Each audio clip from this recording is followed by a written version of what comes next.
Au nom du Père et du Fils et du Saint-Esprit, Amen. Grande joie d'être là avec toi en ce dimanche 4 juin.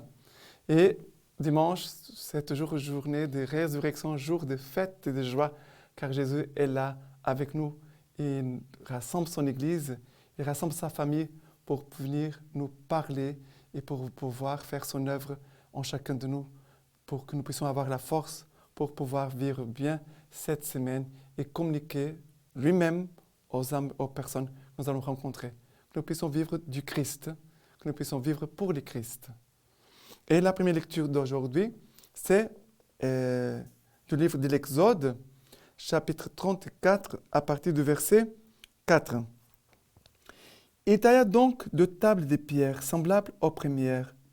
Et s'étant levé de bon matin, Moïse monta sur le mont Sinaï, comme le Seigneur lui avait ordonné. Et il prit dans sa main les deux tables de pierre. Le Seigneur descendit dans une nuée, et il se tient là avec lui. Il invoqua le nom du Seigneur.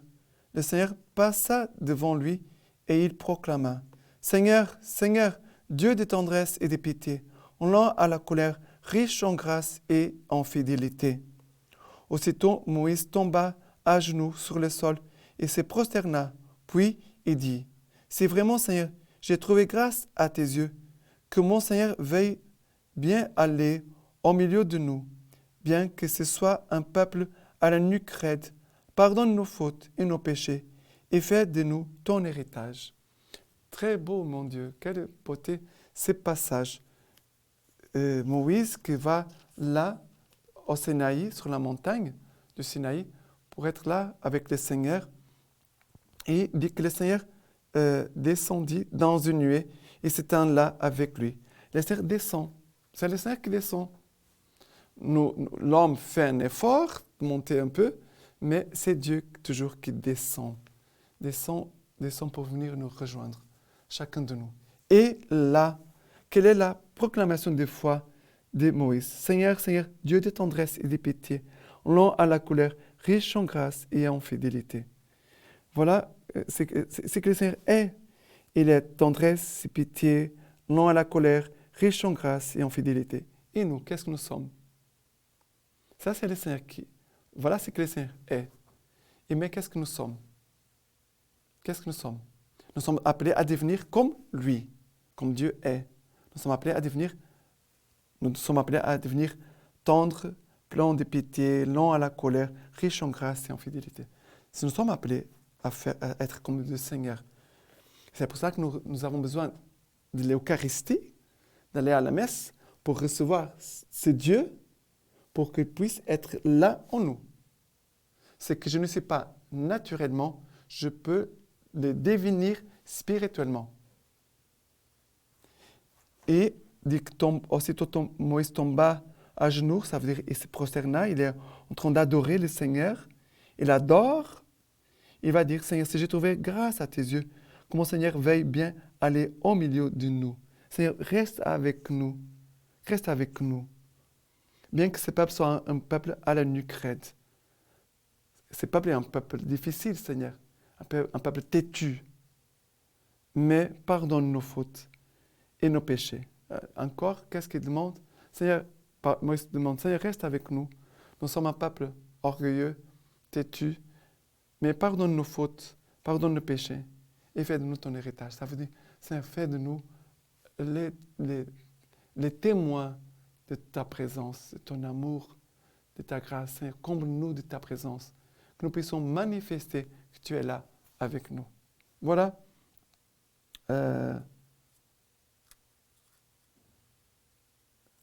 Maintenant, le psaume d'aujourd'hui, le psaume, c'est Daniel, chapitre 3, à partir du verset 52. « Béni sois-tu, Seigneur, Dieu de nos pères. Béni sois-tu exalté éternellement. Béni soit ton nom de gloire et de sainteté. Lui soit-il exalté éternellement. Béni sois-tu dans le temple de ta sainte gloire. Chantez, glorifié par-dessus tout éternellement. Béni sois-tu sur le trône de ton royaume. Chantez par-dessus tout et exalté éternellement. Béni sois-tu, toi qui sondes les abîmes, qui sièges sur les chérubins. Loué, chanté par-dessus tout éternellement. Béni sois-tu dans le firmament du ciel. Chanté, glorifié éternellement. Voilà, et c'est le psaume qui est une invitation à chanter et à glorifier le Seigneur, car il est le Dieu éternel. Chanter, glorifier par-dessus tout, éternellement, éternellement, éternellement, exalter éternellement. Voilà, béni soit-il, exalté éternellement. C'est un chant d'amour en fait ici. Quand nous rencontrons, quand nous recevons ce Dieu plein de tendresse, de pitié, non la colère, qui pardonne nos fautes, notre cœur ne peut pas faire une autre chose que de chanter, de louer, de bénir le Seigneur et de l'exalter éternellement. Voilà la réponse d'amour que nous devons donner au Seigneur aujourd'hui. Maintenant, la deuxième lecture d'aujourd'hui, c'est 2 Corinthiens chapitre 13, à partir du verset 11. Ô demeurant, frères, soyez joyeux, affermissez-vous, exhortez-vous, ayez même sentiment, vivez en paix, et le Dieu de la charité et de la paix sera avec vous. Saluez-vous mutuellement d'un baiser sans baiser. Tous les saints vous saluent. La grâce du Seigneur Jésus-Christ, l'amour de Dieu et la communion du Saint-Esprit soient avec vous tous. C'est beau. Voilà, ici nous trouvons la salutation que nous disons chaque fois au début de la messe. La grâce de notre Seigneur Jésus-Christ, l'amour de Dieu le Père et la communion de l'Esprit Saint soit toujours avec vous. Nous disons chaque fois cela au début de notre messe. Parce que le prêtre, déjà, au nom du Seigneur, nous communique déjà tout ce que nous avons besoin. La grâce, l'amour et la communion.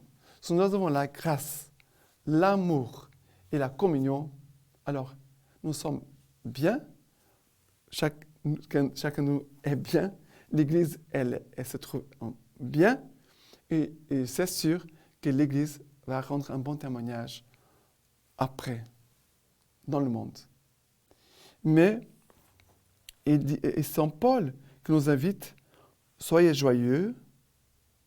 Alors, quand on quitte l'Église, on se rassemble pour la messe, et après, on devait sortir tous joyeux, affermis dans notre foi, bien et encouragés, parce que soyez joyeux, affirmez-vous, exhortez-vous, c'est pour cela.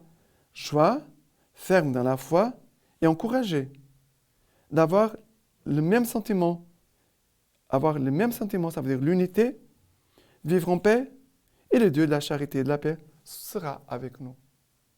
Mais regardez, si nous vivons en paix, si nous avons les mêmes sentiments du Christ, alors Dieu sera avec nous. Sinon, Dieu ne sera pas avec nous. C'est exigeant, hein? Et maintenant, l'évangile d'aujourd'hui, c'est Jean chapitre 3, à partir du verset 16. Jean 3, 16. Car Dieu a tant aimé le monde qu'il a donné son Fils, l'unique engendré, afin que quiconque croit en lui ne se perde pas, mais ait la vie éternelle. Car Dieu n'a pas envoyé le Fils dans le monde pour juger le monde, mais pour que le monde soit sauvé par son entremise. Ça veut dire que le monde soit sauvé par lui. Alors, Dieu a tant aimé le monde qu'il nous a donné son Fils unique, afin que qui croit en lui ne meure pas, ne se perde pas, mais qu'il puisse avoir la vie éternelle. Alors, ici ça commence. Dieu nous a aimés tellement. Dieu nous aime tant. Dieu nous aime beaucoup, beaucoup, beaucoup. Et nous devons témoigner de cet amour que Dieu nous a. Dieu nous a aimés tellement. Dieu ne nous a pas seulement aimés. Dieu nous a aimés tellement aimés. Et qu'il nous a donné son Fils unique, Jésus-Christ, pour nous donner la vie éternelle. Dieu a envoyé Jésus dans le monde, ça veut dire Jésus est venu dans notre monde, ça veut dire là où tu es, ce qui se passe au-dedans de toi. Jésus veut entrer dans ce monde intérieur qui est en toi, pour que ce monde intérieur soient sauvés par Jésus. Jésus veut manifester son amour et son salut pour nous. Parce que c'est cela que Jésus veut faire dans nos vies. Jésus veut nous aimer et nous sauver. Et si nous sommes aimés et sauvés, là, nous allons communiquer. C'est Dieu qui est tendresse, amour, pitié, lent à la colère, qui nous pardonne. Nous allons communiquer, c'est Dieu. C'est Dieu nous aime. Il entre dans notre monde et nous sauve. Alors, nous allons déborder de ce Dieu qui est tendresse, pitié, amour, qui pardonne tout le temps et qui nous sauve. D'accord? Et maintenant, la lecture patristique d'aujourd'hui de Saint Augustin. Puisque moi-même j'existe, puis-je te demander de venir en moi, moi qui n'existerais pas si tu n'existais pas en moi?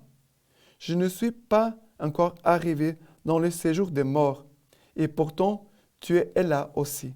Car si je descends chez les morts, tu es là. Je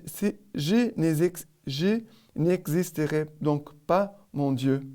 Je n'existerai pas, absolument pas, si tu n'étais pas en moi.